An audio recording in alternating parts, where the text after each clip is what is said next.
વરસાદી પાણી ઓસર્યા નથી અને હવે ફરીથી વરસાદના બીજા રાઉન્ડની આગાહી કરવામાં આવી છે. અંબાલાલ પટેલે આગાહી કરી છે આગામી 48 કલાકમાં ગુજરાતમાં વરસાદ ફરીથી શરૂ થઈ જશે અને 30 તારીખથી લગભગ 3 તારીખ સુધી રાજ્યમાં વરસાદી વાતાવરણ રહેશે અને અતિભારે વરસાદ પડી શકે. 3 ઇંચથી 20 ઇંચ સુધીનો વરસાદ થઈ શકે. અલગ અલગ મોડલથી સમજીશું કે પરિસ્થિતિ શું છે.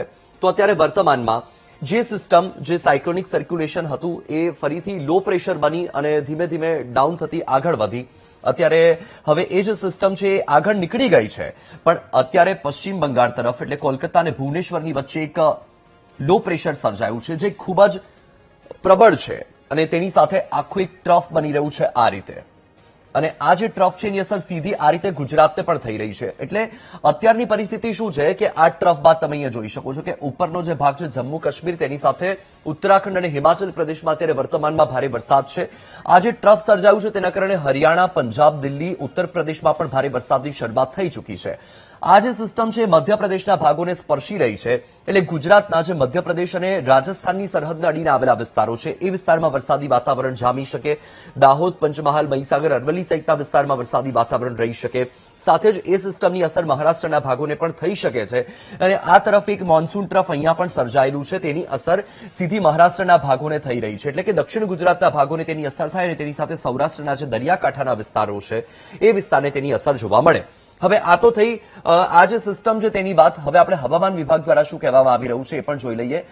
એલર્ટ શું આપવામાં આવ્યું છે આજના દિવસ માટે. તમે જુઓ કે આખું ગુજરાત છે એ આખું ગુજરાત અત્યારે યલો એલર્ટમાં છે. એટલે કે આખા ગુજરાતમાં વરસાદી વાતાવરણ રહી શકે. ક્યાંક મધ્યમ વરસાદ થાય, ક્યાંક વરસાદી ઝાપટા પડે. 2 કલાકની સ્થિતિ શું રહેવાની છે એ પણ જોઈ લઈએ. તો તમે જુઓ કે 2 કલાક માટે ભાવનગર, અમરેલી, બોટાદ અને સુરેન્દ્રનગર, તેની સાથે દેવભૂમિ, દ્વારકા અને પોરબંદર અને કચ્છ જે ગ્રીન ઝોનમાં છે. એટલે કે આટલા જિલ્લાઓમાં વરસાદની શક્યતા એકદમ નહીવત છે. બાકી રાજકોટ, મોરબી, તેની સાથે જૂનાગઢ, ગીર સોમનાથ અને જામનગર અને આખું દક્ષિણ ગુજરાત, મધ્ય ગુજરાત અને ઉત્તર ગુજરાતના જે ભાગો છે એ ભાગોમાં મધ્યમ વરસાદ થઈ શકે. ક્યાંક હળવો વરસાદ પણ થઈ શકે કે ક્યાંક વરસાદી ઝાપટા પણ પડી શકે, કારણ કે એટલો જે વિસ્તાર છે એ યલો ઝોનમાં છે.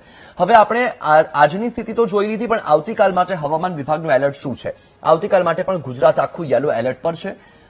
30 તારીખની સ્થિતિ, કારણ કે 30 તારીખથી વરસાદ વધે તેવી શક્યતા છે. 30 તારીખથી તમે જુઓ કે અત્યારે વર્તમાનમાં જ તાપી, ડાંગ અને આ નર્મદા જિલ્લો ઓરેન્જ એલર્ટ પર મૂકી દેવામાં આવ્યો છે અને બાકીના જે જિલ્લાઓ છે યલો એલર્ટમાં છે. પરિસ્થિતિ બદલાશે તેમ આ સ્થિતિ બદલાતી જશે. અત્યારે 5 દિવસનું આ જે એલર્ટ છે આપવામાં આવ્યું છે, પણ પરિસ્થિતિના અનુરૂપ સતત બદલાતી રહેશે અને 2 કલાકના અવકાશ પણ આપવામાં આવશે.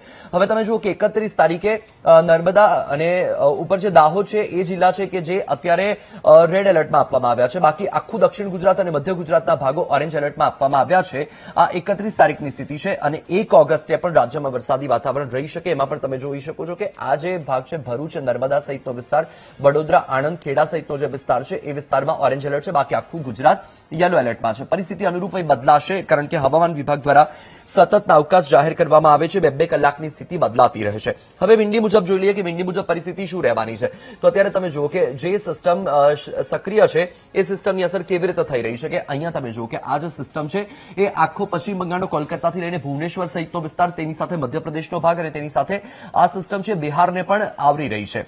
આ તરફ તમે જુઓ કે આખું જેને ટ્રફ બનાવ્યું છે એ ટ્રફની અસર ક્યાં થઈ રહી છે. તો ઇન્દોર સહિત આખો મધ્યપ્રદેશનો જે ભાગ છે એ ભાગોમાં વરસાદી વાતાવરણ છે. રાજસ્થાનના ભાગોમાં વરસાદી વાતાવરણ છે. ગુજરાતની સ્થિતિ આજના માટે શું છે કે આજના માટે અત્યારે વર્તમાનમાં ગુજરાતમાં વરસાદનું જોર ઘટતું જોવા મળી રહ્યું છે, પણ એ વરસાદનું જોર સમયાંતરે એટલે કે આજના દિવસ બાદ વધતું જોવા મળી શકે છે. અત્યારની સ્થિતિ શું છે તો અત્યારે દક્ષિણ ગુજરાતના ભાગોમાં ક્યાંક છૂટો છવાયો વરસાદ જોવા મળી રહ્યો છે અને સાથે જ આજે મહારાષ્ટ્રમાં ટ્રફ બન્યું છે એ ટ્રફની અસર દક્ષિણ ગુજરાતના ભાગોને થઈ રહી છે. આ તરફ તમે જુઓ કે જે દાહોદ, પંચમહાલ, અરવલ્લી સહિતનો જે વિસ્તાર છે એ ભાગોમાં પણ ક્યાંક છૂટો છવાયો હળવો વરસાદ પડી શકે છે, ક્યાંક ગાજવીજ પણ થઈ શકે છે. દરિયાકાંઠાનો વિસ્તાર સૌરાષ્ટ્ર, ભાવનગર સહિત આખો વિસ્તાર, અમરેલી સહિતનો જે વિસ્તાર છે, ગીર સોમનાથ આવી ગયો અને જે આખો આ દેવભૂમિ, દ્વારકાથી લઈને પોરબંદર સહિતનો પટ્ટો છે ત્યાં પણ હળવો વરસાદ જોવા મળી રહ્યો છે. હળવું વાદળછાયું વાતાવરણ પણ જોવા મળી શકે. બાકી રાજકોટ સહિત આખો જે મોરબી, સુરેન્દ્રનગર સહિતનો પટ્ટો છે ત્યાં તમને આજે વાતાવરણ સાફ પણ જોવા મળી શકે કે ક્યાંક વાદળછાયું વાતાવરણ જોવા મળી શકે. કચ્છના જે દરિયાકાંઠાના વિસ્તારો છે, માંડવી, રાપર સહિતનો જે વિસ્તાર છે ત્યાં ક્યાંક હળવો વરસાદ અનુભવાય. બાકી વાદળછાયું વાતાવરણ રહી શકે, વાતાવરણ ખુલ્લું પણ થઈ શકે. અમદાવાદ અને ગાંધીનગર અને એ વિસ્તારમાં પણ આજના દિવસમાં અત્યારે બપોરના સમયે વરસાદી વાતાવરણ નથી જોવા મળી રહ્યું, પરંતુ સાબરકાંઠા અને એની વાત કરીએ તો ઈડર સહિતના વિસ્તારમાં તમને હળવો વરસાદ જોવા મળી શકે. સાથે બનાસકાંઠા અને પાટણ મહેસાણા સહિતનો જે વિસ્તાર છે ત્યાં પણ તમને હળવો વરસાદ જોવા મળી શકે. પણ આગામી 48 કલાકની વાત કરવામાં આવી છે એટલે આપણે 29 તારીખે વિંડી મુજબ શું પરિસ્થિતિ છે એ જોઈ લઈએ. તો તમે જુઓ કે 29 તારીખ બાદ વરસાદી વાતાવરણ બનતું જોવા મળી રહ્યું છે. એમાં પણ ખાસ કરીને દક્ષિણ ગુજરાતમાં સુરત, નવસારી, વલસાડ, તાપી અને આખો જે વિસ્તાર છે એ વિસ્તારમાં વરસાદી વાતાવરણ છે. અને તમે જોઈ શકો છો કે જેમ જેમ આપણે આગળ જઈ રહ્યા છે, સમયને આપણે આગળ લઈ જઈ રહ્યા છીએ, તો 29 તારીખ સુધીમાં આ જે સિસ્ટમ છે ખૂબ જ પ્રબળ બની ગઈ છે. અને એ જે સિસ્ટમ છે તમે જો કે આખી આ મધ્ય પ્રદેશનો જે ભાગ છે ત્યાં સહિત તો આખો આ વિસ્તારને આવરી લે છે અને એકદમ પ્રબળ વેગ સાથે તમે જો કે આ ભોપાલ, ઇન્દોર, નાગપુર સહિતનો આખો આ વિસ્તાર. અને જે રીતે હમણાં એક સિસ્ટમ જે ગત સપ્તાહે ગુજરાત પર હતી, એ સિસ્ટમ કે જે લો પ્રેશર હતી, એ સિસ્ટમે આખા ગુજરાતને આવરી લીધું હતું, પણ તેની સાથે આસપાસના વિસ્તારને પણ અસર કરી રહી હતી. એ જ રીતે આ જે સિસ્ટમ છે એ સિસ્ટમ પણ ગુજરાતના ભાગોને અસર કરશે. એટલે હજુ પણ પરિસ્થિતિ શું રહેવાની છે કે આગામી દિવસમાં વરસાદનું જોર વધશે અને એમાં પણ ખાસ કરીને 48 કલાક બાદ, કારણ કે આજે 28 તારીખ થઈ ગઈ છે, 30 તારીખથી રાજ્યમાં ફરીથી વરસાદનું જોર જોવા મળશે અને એમાં પણ ક્યાંક પૂરની પરિસ્થિતિ પણ સર્જાય. ખાસ કરીને દક્ષિણ ગુજરાતના જે ભાગો છે, પૂર્વ ગુજરાતના જે ભાગો છે, એ ભાગોમાં ભારેથી અતિભારે વરસાદ વરસે તેવી પૂરેપૂરી સંભાવના